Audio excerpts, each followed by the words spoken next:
So good morning student, आज हम discuss करेंगे that is different cases for earth pressure theory. So जैसा previous lecture में हमने डिस्कस किया था, there are three condition for earth pressure theory, lateral earth pressure theory, that is for at rest condition, second one is your active earth pressure active condition, and third one is your passive condition. So for at rest condition, when this wall, suppose this retaining wall,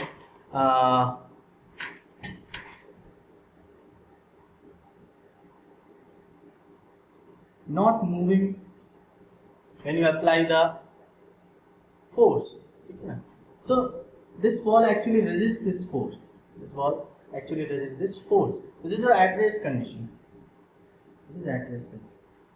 In the case of active, ये जो force लग रहा है, ये force क्या करेगा, ये wall move करेगा in the direction of force. This retaining wall moves in the direction of force.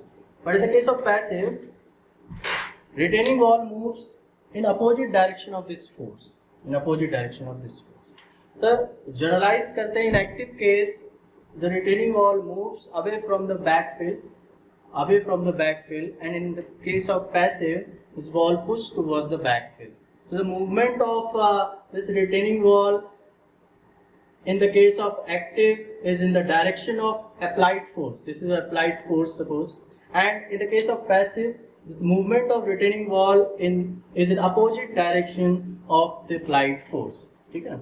So this is what the condition जो हमने previous lecture में discuss किया था.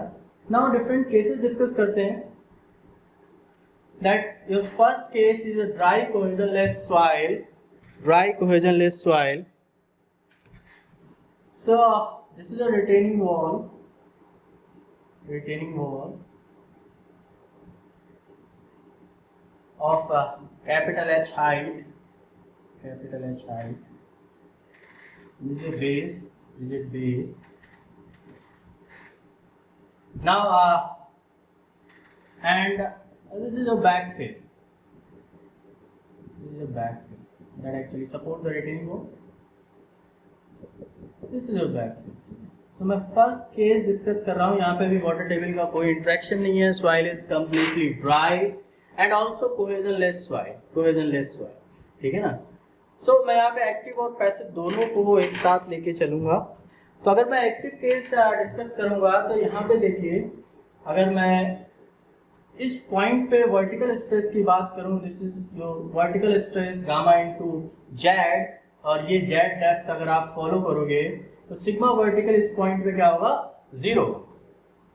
अगर आप किसी जेड डेप्थ पे निकालना चाहते हो, suppose this is your Z depth, और जेड डेप्थ पे आपका वर्टिकल स्ट्रेस कितना होगा, gamma into Z, and H depth पे कितना होगा vertical stress, gamma into capital H, क्योंकि the height of this retaining wall is capital H. तो आप हिंदी में भी अगर ऑब्जर्व करना चाहते हो तो this is your retaining wall. तो आपने जब एनालिसिस की थी तो वहां पे मैंने बताया टोटल प्रेशर जब निकलता है, that is per unit length of the wall, that length is considered as 1 unit.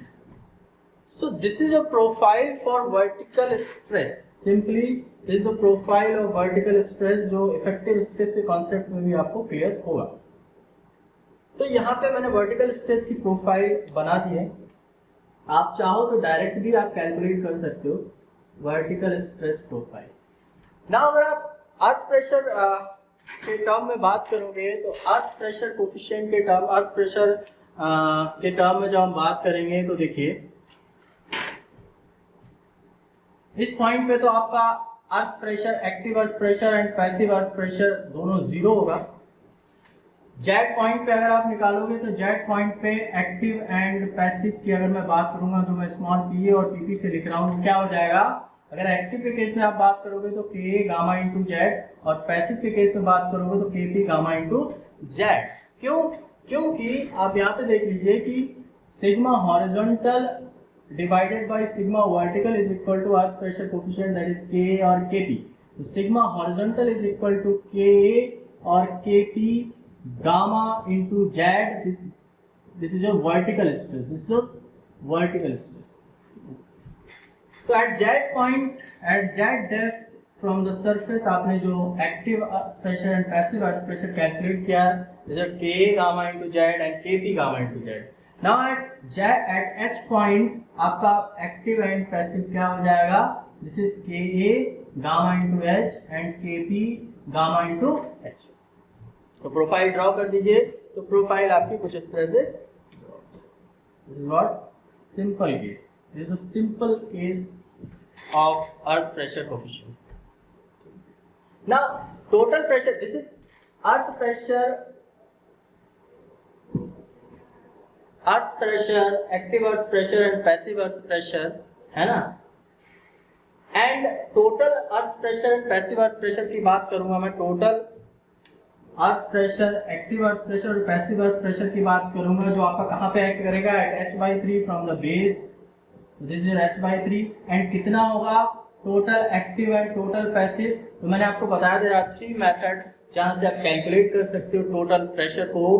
By area method आप कैलकुलेट कर सकते हो, simply you just calculate the area of this profile, या आप एवरेज मेथड से भी कैलकुलेट कर सकते हो, या आप integration method. There are 3 method जहां से आप टोटल प्रेशर कैलकुलेट कर सकते हो। तो मैं एरिया मेथड का यूज कर रहा हूं। तो एरिया मेथड की मदद से मैं यहाँ पे active earth pressure, total active earth pressure and total passive earth pressure calculate करूंगा।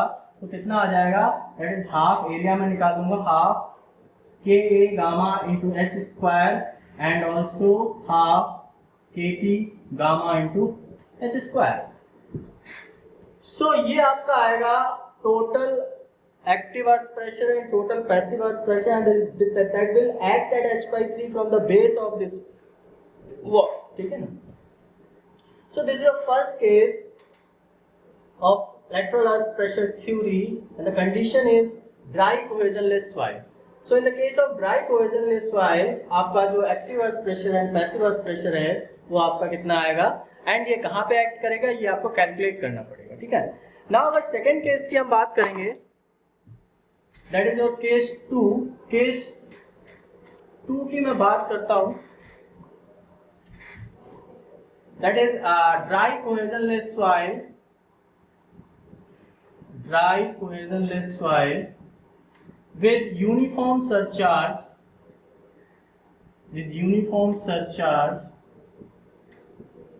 of Q intensity, तो मैं सारी चीजें रब कर देता हूँ, जो एक्सेस हैं आपकी, जो आप समझ चुके हैं उसकी जरूरत नहीं है। सो soil condition is same, that is dry cohesionless soil, that is same, only change is surcharge. So surcharge act कर रहा है, that is a uniform surcharge of Q intensity over this backfill, तो देखिए क्या चेंजेज आएगा। तो case 1 अगर आपको क्लियर है तो केस 2 में आपको प्रॉब्लम नहीं होगी। एंड ऑल्सो अगर इफेक्टिव स्ट्रेस का कॉन्सेप्ट क्लियर है तो आपको, क्योंकि इफेक्टिव स्ट्रेस के केस में भी हमने सेम केस डिस्कस किए थे फॉर डिफरेंट सॉइल कंडीशन। तो अभी जो हम केस डिस्कस कर रहे हैं that is simply dry cohesionless soil, there is no interaction with water, है ना। Now if the uniform surcharge of Q intensity will act over this backfill, so suppose मैं condition बना रहा हूँ, this is of surcharge of Q intensity that will act, है ना। So किस तरह से इसको देखेंगे, देखिए तो अगर आप सरचार्ज की बात करोगे तो सरचार्ज, तो मैं वर्टिकल स्ट्रेस प्रोफाइल के टर्म में पहले बात कर रहा हूँ, आप प्रैक्टिस कर लीजिए, देन आप डायरेक्टली मूव कर पाएंगे। तो अगर आप इस लेयर, अगर मैं इसको नाम दे दूं कि मैं ए पॉइंट है and this is B point, तो ए पॉइंट पे अगर आप वर्टिकल स्ट्रेस कैलकुलेट करोगे तो कितना आएगा,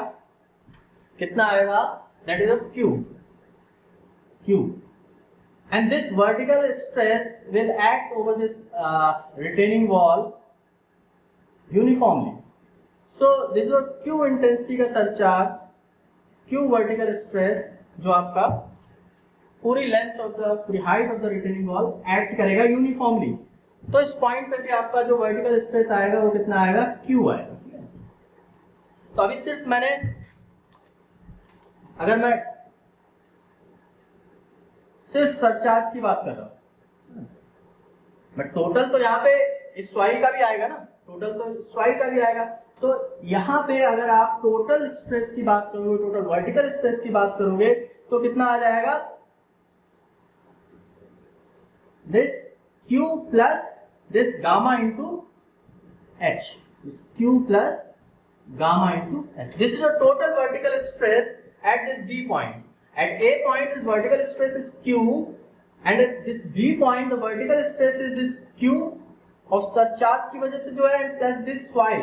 This unit weight of this soil is gamma. Unit weight of this soil is gamma.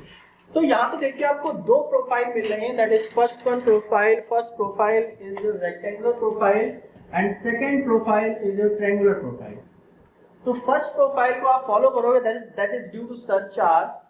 तो यहाँ पे देखिए अगर आप अर्थ प्रेशर के टर्म में बात करेंगे तो अर्थ प्रेशर, एक्टिव अर्थ प्रेशर और पैसिव अर्थ प्रेशर के टर्म में मैं बात कर लेता हूँ. तो this is a vertical stress profile and यहाँ पे आपका अर्थ प्रेशर कितना आएगा, that is small P A and small P P आएगा, के ए इंटू क्यू स्लैश के पी इंटू क्यू. कंफ्यूज मत होइएगा, आपको जो पूछा जाए, अगर आपको एक्टिव अर्थ प्रेशर पूछा है तो आप के फॉलो करेंगे, अगर आपको पैसिव अर्थ प्रेशर पूछा है तो आप के पी वाला फॉलो करेंगे. एंड यहाँ पे आपका कितना आएगा, that at B point active earth pressure and passive earth pressure आएगा आपका. तो ये सिंपली आप इस वर्टिकल स्ट्रेस को के और के पी से मल्टीप्लाई कर दीजिए, तो के into Q plus gamma H and this passive is के पी इंटू गामा के P in bracket Q plus gamma into H. ठीक है ना.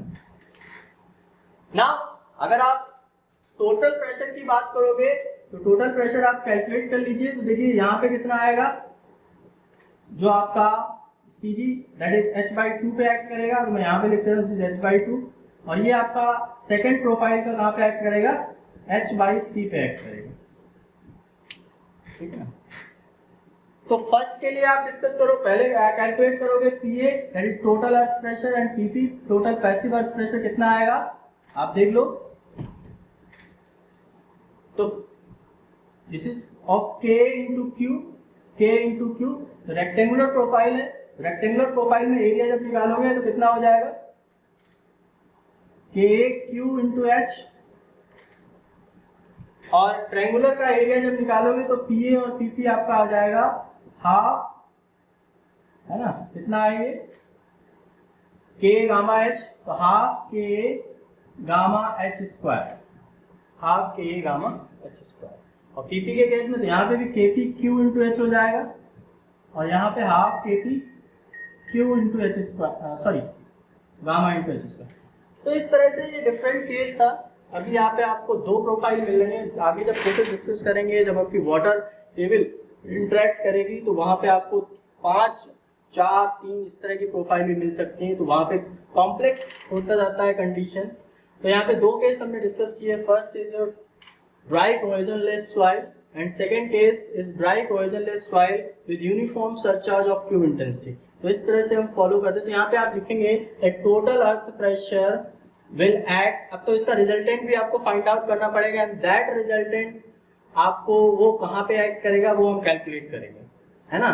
तो जैसे PA1 आ गया, PA2 आ गया, तो यहाँ पे आप PA1 और PA2 के फॉर्म में भी लिख सकते हो और PP1 PP2 के फॉर्म में भी लिख सकते हो. तो इस तरह से नाउ इस टोटल प्रेशर कहाँ पे एक्ट करेगा वो भी आप कैलकुलेट कर सकते हो.